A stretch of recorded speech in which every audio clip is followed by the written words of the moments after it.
ঘট্টিমারির মোকন রায়ের বাড়িতে এলেই বোঝা যায় পেশা ও নেশা এক সংমিশ্রণে আসলে শিল্প আরো কতটা উদার হয়ে যায়। চলুন আজ আমরা মোকন রায়ের গল্পটাই আপনাদের শোনাই।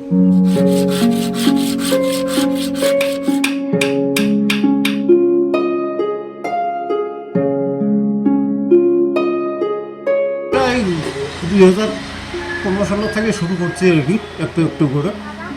তারপরে তো ওই বানাই আর কি, মানুষে অনেক উদ্যোগ দিল, বলে বানা দেখো তোমার ভালো হবে, ভবিষ্যৎ হবে, এই জন্য বানাই আর কি।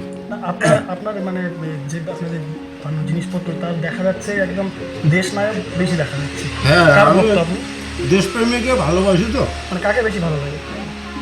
সবচেয়ে ভালো তো প্রথমে নেতাজিকে বানাইছিলাম আর কি, তারপরে তো চিন্তা করতে করতে অমুককে বানাই অমুককে বানাই, বানাইতে বানাইতে প্রায়গুলোই মানে বানাইছি আর কি। আর কি কি আছে আপনার কাছে বানানো কি কি আছে এখন পর্যন্ত, কি বানিয়েছেন? বানানো আরও অনেক আছে, মানে মানে আইনজীবী বি.আর. আম্বেদকর, আরও ভালো ভালো কয়েকজন আছে আর কি।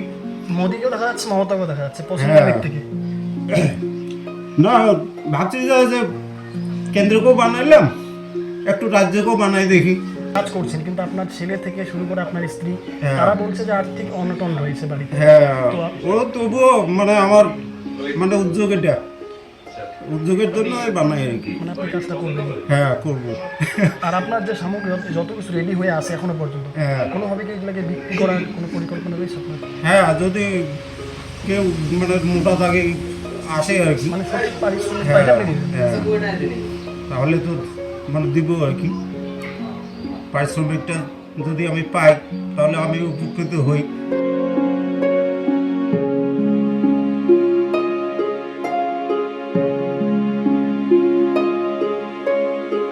তার হাতের নিখুঁত কারুকার্যে বন্যপ্রাণ থেকে শুরু করে রাজনৈতিক নেতৃত্ব, এমনকি দেশপ্রেমী স্বাধীনতা সংগ্রামী প্রত্যেকেই ঠাঁই পেয়েছেন।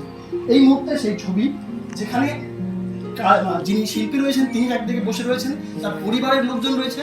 আরও সব থেকে বড় চমকপ্রদ বিষয় হলো যে পুরো যে বাড়িটা রয়েছে, আমি একবার দেখাতে বলবো আমার ভিডিও জার্নালিস্টকে, যে বাড়ি, সেই বাড়ি কিন্তু পুরোটাই টিন, নিচে মাটি।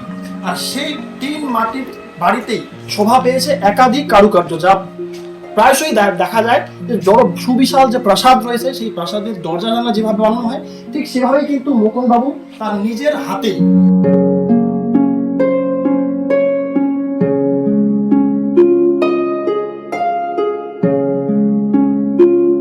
যে স্বামী যে কাজ করলো, যে গ্রামের মানুষ জানুক, যে সরকারে জানুক, যে সুযোগ সুবিধা একটু হোক না, ওইটুকুই জানি না। গ্রামবাসীকে অনেক বলছি যে হয়নি এখনো, ওই জন্য বলছি না, সারাদিন যে লাগে ওই জন্য তো একটা কথা বলি যে কোনো একটা কাজ হয় না, ওই যে ফায়দা, যে সরকারি মতো একটা ফায়দা হয় না, অনেক কিছু ঘুরলো, তাতে ওর জন্য একটু বাধা দিই। এত বছর ধরে একসঙ্গে আছেন, মানে ওনাকে কিভাবে দেখছেন, কতটা নেশা ওনার এই কাজে?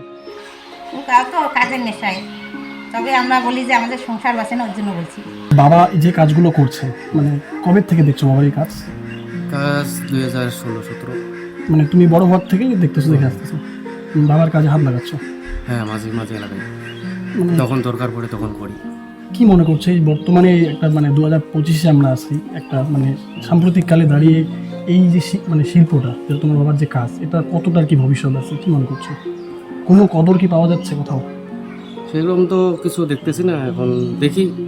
এখনো কোনোভাবে কোনো সরকারি সুযোগ সুবিধা বা কোনো রকম প্রতিশ্রুতি দিয়েছে, কোনো কিছু হয়েছে? না, এরকম তো কিছু নেই।